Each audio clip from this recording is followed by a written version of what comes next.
Welcome inside the American Studios for a brand new episode of All-American. I'm your host, Morgan Huber. Week 3 for the American all begins tomorrow night with the start of conference play. We'll get into that and preview some of the Week 3 matchups that are exciting and look ahead. And we'll also take a look back at Week 2, the literal fireworks that we saw from some of those games. And a special guest, Rice wide receiver Luke McCaffrey, will be joining the show as well. But the biggest question going into Saturday was whether or not Tulane quarterback Michael Pratt would be available against Ole Miss. He was in fact sidelined with a left knee injury, and the Green Wave unable to hold off the 20th ranked Rebels. Meanwhile at UTSA, 49,000 plus packed the Alamo Dome to see the Roadrunners continue its undefeated streak in the I-35 rivalry against Texas State. And another great Lone Star rivalry, Houston and Rice. The Bayou Bucket moved 5 miles west, and it has a new nest after a double OT thriller. And the last time that the Owls beat the Cougs in this crosstown rivalry, you got to go back to 2010. Tight ends Luke Wilson and Vance McDonald, a couple of pros now, they both accounted for a touchdown in that game. And to be able to share in a moment that lasts a lifetime with your teammates after beating a big-time rivalry, we'll get into all the details of this 2023 edition of the Bayou Bucket with our former Rice Owl, former Rice quarterback, Taylor McHargue. Okay, first off, Taylor, disappointed here. No jersey, no helmet, no Rice blue even. Yeah. I had my helmet right here, right next to me. I was going to join you if you had yours on, but all right, guess not. Look, I had every intention of wearing this jersey, okay? But look, you got to understand, after 10 years of not playing football, it fits a little different, a little more humbling these days. So anybody watching this, I promise, be glad that I don't have that jersey on. But in all seriousness, a huge win for Rice and for Coach Bloomgren. It'd been a long time. I was on the team. I was hurt the last time when I say Rice had a win over Houston, but it's been a long time. That's a huge win for Rice. What is the significance of this win? What does it do for Rice here moving forward this season? Well, I think when you look at Rice's schedule, a lot has been made of how beneficial it was for Rice to have 7 home games. It's the first time since the 80s that Rice has had 7 home games. And the out-of-conference schedule historically is really challenging for Rice. But Rice felt like with Texas Southern, with UConn, and then Houston at home, really was an opportunity to go 3-1 in out of conference, with the loss being to Texas. And now those goals are still intact. And when you talk about trying to get to a bowl game in your first year in a new conference, this goes a long way. And what can you say about Luke McCaffrey's performance? JT Daniels, over 400 yards passing. I thought it was a huge step forward for the Owls. Quarterback JT Daniels tied a career high 401 yards in that game. He also spread the ball, Taylor, 7 different receivers with at least 24 yards in that game. What impressed you about his ability to really manage this offense and spread it around? Yeah, I would say that it went one step farther than just managing the offense. I thought there were some big boy throws. There were some throws that you don't see a lot of in college football just when you watch all across the country. And it's a guy that clearly has been around for a long time. He stood in when there was pressure around him and delivered some third down and long throws that kept Rice on the field, especially early in the game. And I was really impressed with his accuracy, even under duress. The step forward now is they've got to be able to close out games late. For as incredible as this win was, to give up a 4-touchdown lead, obviously Rice would hope to avoid that. But JT Daniels, I thought his accuracy, especially early in the game, was really impressive. They'll look to be able to carry what they did in that first half here this week against Texas Southern through all 4 quarters of this game. Taylor, you're on that call. Also coming up on their schedule, they'll have South Florida, East Carolina, and UConn over those next 4. What do you project here when you look at their schedule of what Rice might be able to do?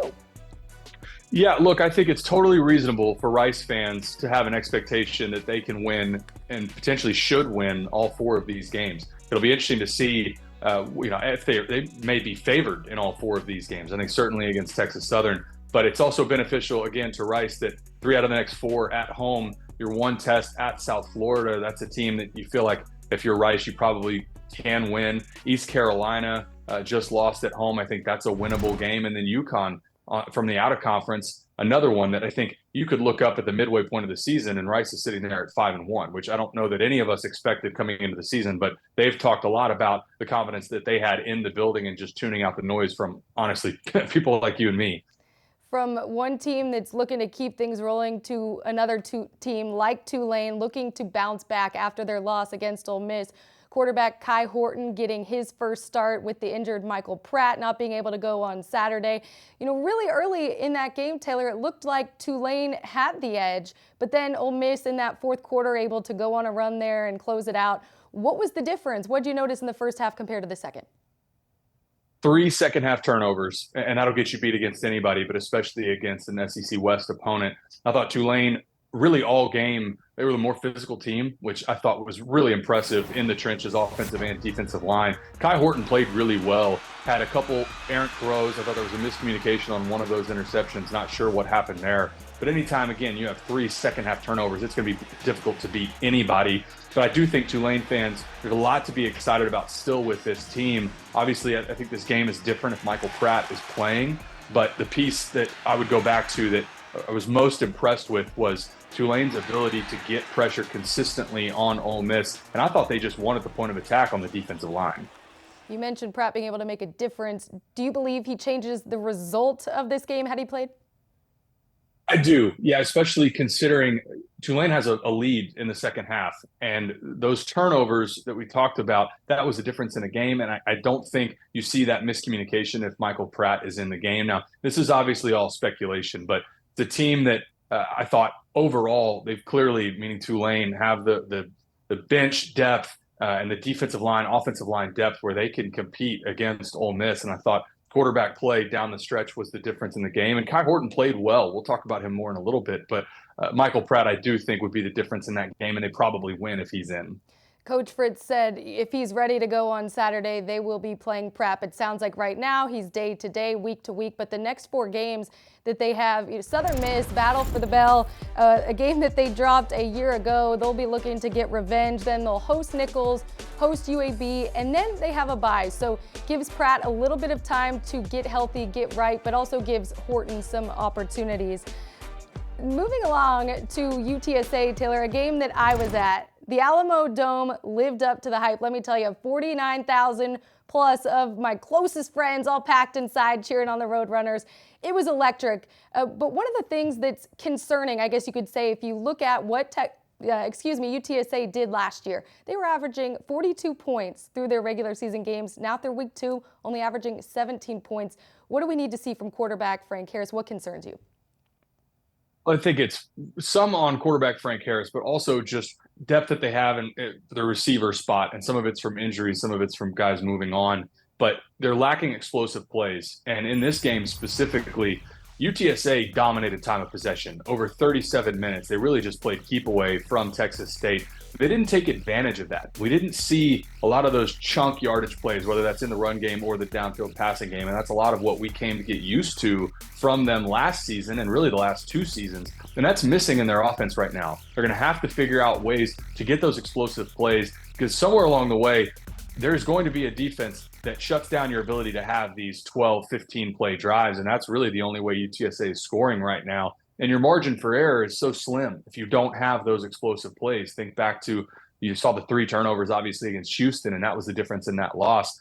All that to say, this was a huge win for UTSA, an emotional win. I think Texas State is a lot better than we all expected coming into this season. But for UTSA, the goals and expectations that they have of repeating as a conference champion, or winning, obviously, Conference USA last year, first-time conference champion it would be this year in the American, they're going to have to figure out a way to create those explosives on offense. The Roadrunners defense really keeping them in that game. I think the most impressive thing was their defensive line in that front, their ability to put pressure. One of the biggest concerns heading into that game was just the size and the way that Texas State's offensive line handled Baylor in week 1. So Coach Traylor has to be happy about that, tying a school record with 6 sacks in that game. Trey Moore, absolutely tremendous, definitely impressive. But from the game that I was at to the game you covered last weekend, the SMU Mustangs, they were on the road at Oklahoma. Preston Stone, a quarterback you've been high on all season long, even before he was starting.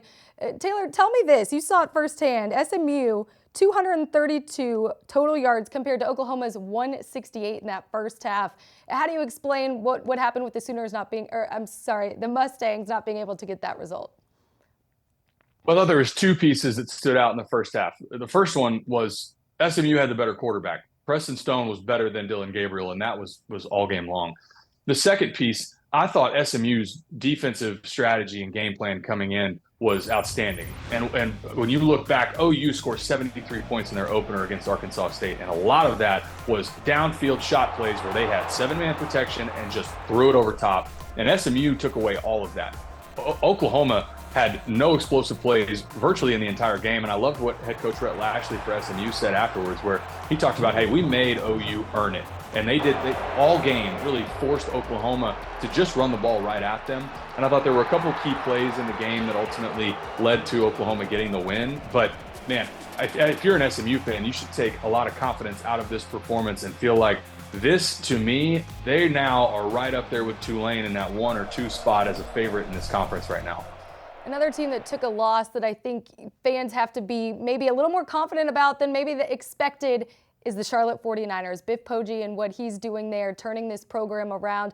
They end up taking the loss on the road at Maryland, but in prime time, on the road, for them to jump out to a 14-0 lead, I think that game was a little bit closer than the score indicates. I consider this sort of a measuring stick game. What did you learn about the 49ers, and what did the team maybe learn about itself in that one? Well, I think they learned that they really do have a solid unit on the defensive side of the ball. And the 2 turnovers, especially the first one early that they scored on, but then late in the game also created a turnover in the red zone, which is always huge and critical for your defensive unit. I thought it was clear that defensive side of the ball is going to keep them in conference games. It's a really solid American Conference defense. I think the piece that is a little more concerning is on the offensive side. And Biff Poggi's talked this week about every position is open right now, and now we're seeing an or next to a lot of these position groups, including the quarterback spot. So still questions to answer on the offensive side of the ball, but that defensive side, again, I think that's going to be a unit that will be in the top half of the defensive units in the American Conference this year. The 49ers are one of my teams that I have sort of flying under the radar. So now as we look to sort of an individual player in this conference that you believe is flying under the radar, who was it? Who earns that for you in week 2? I'm going to go with Kai Horton, and I know he had the second half turnovers that we talked about, but the reason I'm going with Kai Horton is if Michael Pratt can't play, I think this is a guy that can keep Tulane in the running for a conference championship. Now, we're not talking about Michael Pratt being out for that period of time, but if he were to be out for a significant period of time, Tulane fans still need to have confidence in Kai Horton and his ability to win games for you. Again, those turnovers in the second half, one of them I did not think was his fault, and they'll clean that up. But that's an SEC West opponent that they took really almost down to the wire. And I thought the performance was better on tape than it was on paper. If you go back and look at some of those plays that he hit and some of those accurate throws, especially in the first half, I thought it was really impressive from him, especially coming out of the backup spot. Well, the good news is this week, Taylor, we don't have to wait till Saturday to see American teams in action. Conference play gets going tomorrow night with Navy and Memphis. One of the things with Seth Hennigan, quarterback, third-year starter for the Tigers, he told us at Media Days he's ready to take that next step on the field as a leader, all assets of his game. And I think one of the things for Memphis and this new reconfigured American, they're going for the championship this year. Nothing short of that. That's something that Coach Silverfield has talked about. What have you seen quarterback to quarterback from Hennigan here through 2 weeks? Well, much better this week compared to week 1. He had 2 touchdowns, interceptions that went for touchdown against Bethune-Cookman, but much better this week against Arkansas State. And you're exactly right. Year 3, Memphis fans are expecting him to take a step forward. And they've taken care of business, meaning Memphis in their first 2 weeks. They beat who was on the schedule. They're 2-0. And now a huge opportunity in week 3 to get a conference win and move to 3-0 in a year where not just for Seth Hennigan, but this team and this staff feel like they need to take the step forward and be in that top echelon of the American Conference. And this is a big opportunity on national television, ESPN, the standalone game on Thursday night, where they can really make a statement, especially if they play well. And then same thing on the other side for Navy, get a win over Wagner, playing better, rebounding from obviously the embarrassing opening week loss in Ireland to Notre Dame. So this is a big opportunity for both of these teams on national television Thursday night. First win for Coach Newberry and the Navy midshipmen this season, and they'll be looking to pick up their first conference win here early on. That game, of course, on Thursday night. Also on Friday, we'll see UTSA host Army. And then for Tulsa, the Golden Hurricane, they'll host Oklahoma, 3:30 Eastern, ESPN2. It's a sellout there. For the first time in school history, the 10th-ranked Crimson Tide will travel to Tampa to face on South Florida. That one also on national TV.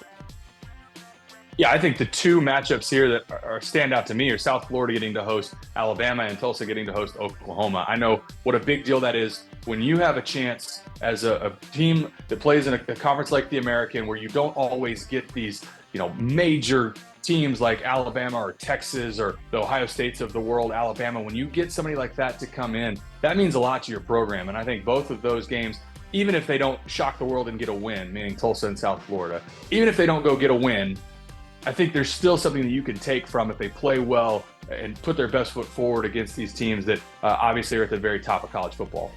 Later on in the evening, we've got 5 games on ESPN+. Plenty of great action for you, Taylor. Of those 5, which one jumps out? Which one are you most looking forward to seeing here?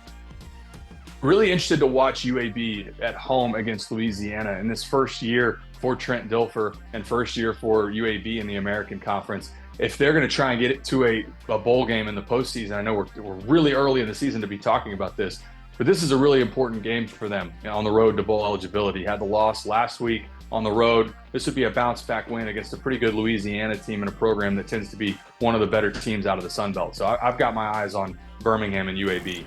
And to round off the Saturday slate, Florida Atlantic has to go to Death Valley to take on Clemson on the ACC network. It's a jam-packed Saturday. We can't wait. We'll break it all down with you next week, Taylor. Thank you, as always, for joining us, and have a great call this weekend at Rice. Awesome. Thanks, Morgan. Daniels down the left sideline into single coverage. A one-handed grab. Touchdown, Luke McCaffrey. Are you kidding me? Now, Daddy, I hope you're watching. I know you're watching. I'm not so sure you've done something like this. The throw, almost perfect, but it takes a leaping, grabbing effort, and he's got suction cups for hands. What a beautiful effort by Luke McCaffrey. Suction cups for hands, or maybe magnets in those gloves. Wide receiver Luke McCaffrey had the top highlight of this edition of the Crosstown Rivalry, accounting for 99 yards and 2 touchdowns, and he joins us right now in the American studios. Luke, we're going to get to that catch, but first off, to win the Bayou Bucket, first time for Rice, having that back in the facility since 2010, what was different about the mentality and approach for your team? This is your 3rd time playing in it. What was different about the week leading up to it? Yeah, thank you for having me, first off, and second off, it was just such a great statement of the growth that this program's had ever since we started here when I got here 3 years ago. To see what's happened every single year. They've been an opponent that we've faced and they've gotten the better, but to finally see what's happened with our culture, with our team and the pieces that we've put together has been such a blast to be a part of, and it's such a blessing to have so many amazing people in this building with us. The fireworks going off, the fans rushing the field. You mentioned the culture that's being built up. To be able to be around all of your teammates on the field in that moment after that victory and hold that bucket in the air. What do you remember about that? Yeah, it's been special. That's a moment that you'll hold with you for the rest of your life. Fortunately, football is a humbling and quick-moving game, so we've kind of gotten ready for our opponent this week in TSU, but to have that as a staple, to have that as a memory that you'll hold with the guys that you go out and put work in with every day is going to be something special and in a moment that we'll all remember for the rest of our lives. Before we look ahead, looking back at that game, you all jump out to the 21-0 lead in the first quarter. You account for 2 of those touchdowns. What really led to that fast start for you? Yeah, I think we did a lot of things that we'd seen us do in camp. We'd prepared a lot for this game, for this season, and I think week 1 we didn't see our identity showing on the field, but to be able to go out there and make the plays that we wanted to make, to move the ball the way we wanted to move, and to be efficient in the manner that we wanted to was pretty special. You saw a load of guys make plays. Braylon Walker, Ross and McNeil all having explosive plays on those first couple drives, with JT playing shoot as good as it gets. And so to kind of have all the pieces click and then combine that with our run game, which was so effective and efficient, was pretty cool to see. And that's something that we're going to strive for and point to what we can do every single week. Post game, speaking of JT, you bring up just his demeanor and how it impresses you every single play. Specifically, what is it about his demeanor that impresses you most? Yeah, he's poised. He's got every quality you want out of a quarterback, just the knowledge of the game, and combine that with just the emotional strength and emotional maturity that you need to stay calm under pressure, to keep pressure on when you have a lead, and to kind of lead a group of guys that we have with great experience. You make the catch of the weekend, a dime from Daniels into the left corner of the end zone, reaching out, one-handed grab. In that moment, what was going through your mind when you made that catch? It was a cool play. I think we had a big emphasis on trust this week, and so just to trust our O-line to protect, to trust JT to make the throw, and trust the play call when it comes up. We were lucky enough to get one-on-one on the outside, which we were hoping for on that one, and just to execute how we had in practice was pretty fun. And so you don't think much other than the game plan and the next play in the moment, but that definitely helped spark a little momentum just with all the pieces coming together. It was certainly the best catch in the American this weekend. We put it right up there at #1. But Luke, now we're going to play a little game. Who had the better catch?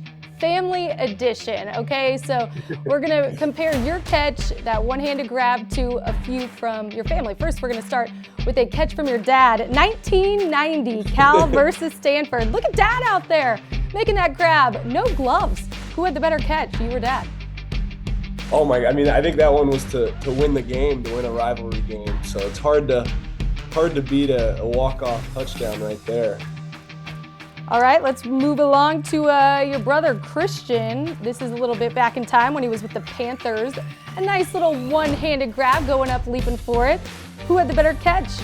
Only 2 yards there, but still pretty impressive. Oh, I mean, that's a good catch. He definitely stuck it a little bit better, but I think 2 yards, I'll take the win in that one. All right, just last year with Christian, corner of the end zone, defender all over him, even tries to strip it, but comes up with the touchdown. Who had the better catch, Luke, you or your brother? Oh, that's a tough one. I think I'll take it from there, but you guys went to the archives to find my dad's clip there, so that's still gonna reign probably over all of them. We got one more from your dad here. Elway to McCaffrey. One-handed, off of his shoulder pads, bobbled a little bit. Who had the better catch, you or Dad? I got to give it to him just because we used to grow up. He'd run sprint right option. A lot of people call it Q8 now. A couple different names, but that play is just so historic that I got to give it to him there. I know Dwight Clark, the catch, the famous 49ers plays off the similar concept, and so just the history behind that play has gotta win that battle. What are your first memories of watching your dad play football and being out with your brothers?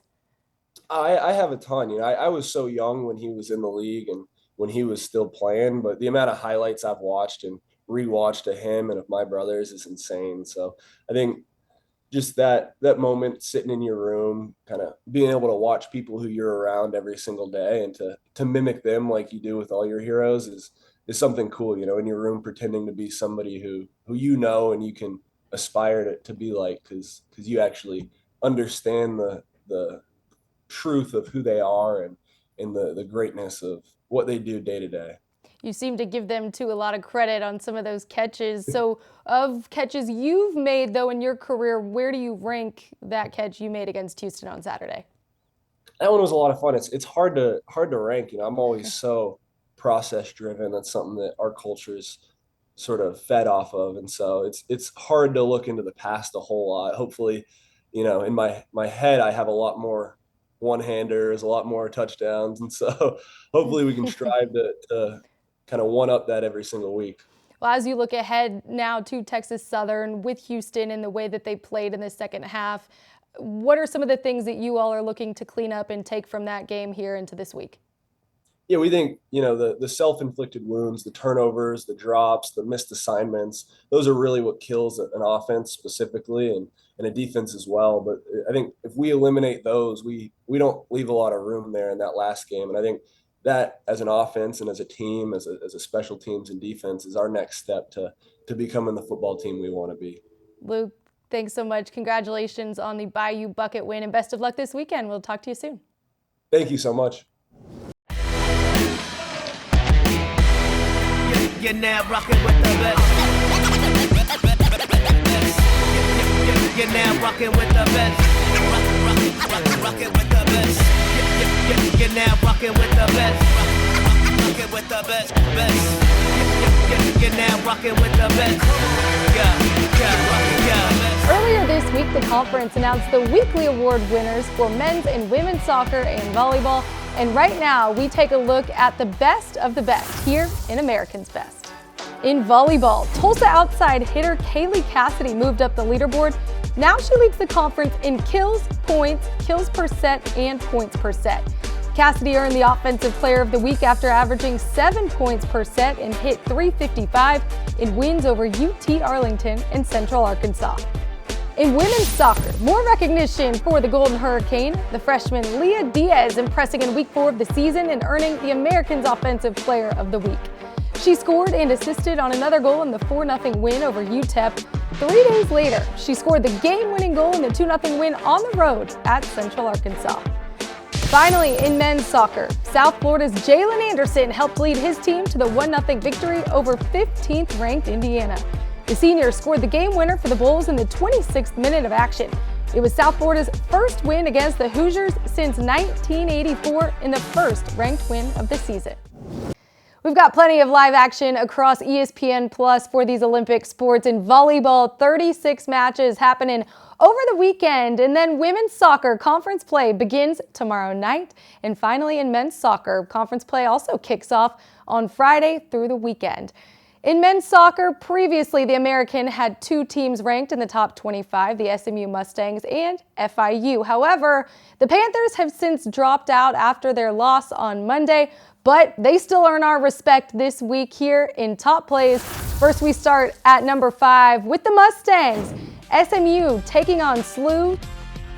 Served inside for Jeldrick Dahlman, who gets just the right touch on it and arcs this one over the keeper to put the Mustangs on top. That goal ends up being the game winner for SMU and a signature celebration right on target for Dahlman. At number 4, someone else who was on target on Saturday, Tulane backup QB Kai Horton. Starting for the injured Michael Pratt. Horton, this one slightly off, but Lawrence Keys, he's got a magnet inside that glove, making the one-handed grab and hauling it in for the first down and some. The Green Wave fall 37-20. The I-35 rivalry checking in at number 3, Texas State at UTSA. Tie game in the 3rd. Frank Harris throws one up. Willie McCoy one-on-one. Are you kidding me? Willie McCoy in the right corner of the end zone. How's that for a go-ahead touchdown? Comes up and comes down with the toe tapper for a showstopper, and the Roadrunners go on to win by 7. A 2-for-1 at number 2, men's soccer, number 11 FIU at number 6 UCF. Don't blink or you'll miss it. 2 goals here. We got Tyler Hogan with the long-range free kick, Owen Travis with the assist header to Casper Scrape, who lays a noggin on it to make it 2-1. 2 minutes later, we've got the equalizer off the back of a UCF defender, but the follow-up by Francesco Renzi finding the back of the net. Late game heroics for the Panthers. Wow, and this one, it ends in a 2-2 draw. Our top play of the week, the Bayou Bucket and bragging rights on the line for these 2 Houston teams. Rice up 14 on the Cougs in the 1st. JT Daniels drops back, launches a dime, and it's Luke McCaffrey with one hand. Highly contested, but comes down with it. Wow, this ends up being the catch of the weekend. McCaffrey showing off those family jeans. He loses his helmet on the play. He catches it with 1, but celebrates with 2. And what a win for the Rice Owls in double OT against the Houston Cougars. Remember, if you ever see a top play happen live, you can always let us know on social media using the hashtag #AmericanTopPlays and tweet at the American Conference at American_conf. Next week, we will be breaking down all of the exciting Week 3 matchups. We'll also look ahead to Week 4. So much more in store for you. We're here every Wednesday on YouTube. We'll see you next week.